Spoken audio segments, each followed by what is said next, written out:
അല്ല ഇതിപ്പോൾ എന്താ കഥ? മണിയും ചന്ദനത്തിരിയൊക്കെ ആയിട്ട് പൂജ ചെയ്യാനുള്ള വല്ല പരിപാടിയാണോ? പൂജയൊന്നും അല്ല. ഇപ്പം ഇതൊന്നും ഇല്ലെങ്കിലേ ജീവിക്കാൻ പറ്റാത്ത അവസ്ഥയായിട്ടുണ്ട്. നമ്മുടെ ലിയോ കുറച്ച് ദിവസമായിട്ട് വയലൻസ് തുടങ്ങിയിട്ടുണ്ട്. ലാവിയുടെ ഹീറ്റ് കഴിഞ്ഞൊരു 2-3 ദിവസം കഴിയുമ്പം ലിയോ ഇങ്ങനെയാണ്. ഇന്ന് അതിൻ്റെ ഒരു ഫസ്റ്റ് ഡേ ആയിരുന്നു. ഇനി നമുക്ക് പഴയ ലിയോനെ കാണണമെങ്കിൽ ഒരു 2 ആഴ്ചയൊക്കെ കഴിയും കേട്ടോ. അപ്പോൾ ലിയോനെ ഒന്ന് റിലാക്സ് ആക്കാൻ വേണ്ടിയിട്ട് ഈ ചന്ദനത്തിരിയൊക്കെ നമ്മൾ കത്തിച്ച് വെക്കും. ഇത്ര അടുത്തൊന്നും ചന്ദനത്തിരി വെക്കാൻ പാടില്ല. ഇത് വീഡിയോന് വേണ്ടി ഞാൻ കാണിച്ചതാണ്. കുറച്ച് മാറ്റിയാണ് നമ്മൾ ചന്ദനത്തിരി കത്തിക്കാറുള്ളത്. രണ്ടാമത്തെ ഐറ്റം എന്ന് പറയുന്നത് ഇവരുടെ പെർഫ്യൂമാണ്. ഇത് ലാവിയുടെ കുണ്ടിയുടെ ഭാഗത്തായിട്ട് അടിച്ചു കൊടുത്താൽ കുറച്ച് സമയത്തേക്ക് ഒരു ആശ്വാസം ഉണ്ടാവും. നിങ്ങൾക്കിത് ചിരിയായിട്ട് തോന്നിയേക്കാം, പക്ഷേ ഇത് ചിരിക്കാനുള്ള കാര്യമൊന്നുമല്ല, വളരെ സീരിയസ് ആയിട്ടുള്ള ഒരു കാര്യമാണ്.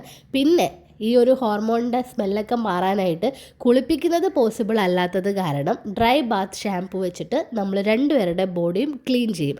അപ്പോൾ ഇതൊക്കെ ഉണ്ടെങ്കിലേ ഇനി കുറച്ച് ദിവസത്തേക്ക് ഞങ്ങൾക്ക് ജീവിക്കാൻ പറ്റുള്ളൂ. അപ്പോൾ ഇതൊക്കെ തമാശയായിട്ട് പറഞ്ഞെങ്കിലും എൻ്റെ ലിയോൻ്റെ അവസ്ഥ വളരെ ബുദ്ധിമുട്ടിലാണ്. കാണുമ്പോൾ സങ്കടം വരും. കാരണം നിങ്ങൾക്ക് എല്ലാവർക്കും അറിയാമല്ലോ, നമ്മുടെ ലിയോ ഒരു പാവം കുട്ടിയാണ്. അവൻ അറിഞ്ഞുകൊണ്ടല്ല ഇങ്ങനെയൊക്കെ ചെയ്യുന്നത്. ലാവിയുടെ ബോഡിയിലെ ഹോർമോൺ ചേഞ്ചസ് കാരണം ആ സ്മെല്ല് കിട്ടുമ്പം ലിയോ വയലൻ്റ് ആയി പോകുന്നതാണ്. അതിന് നമുക്ക് ലിയോനെ ഒന്നും പറയാൻ പറ്റില്ല. എന്തായാലും കുറച്ച് ദിവസം ഞങ്ങൾ ഇങ്ങനെയൊക്കെ ആയിരിക്കും. ബൈ.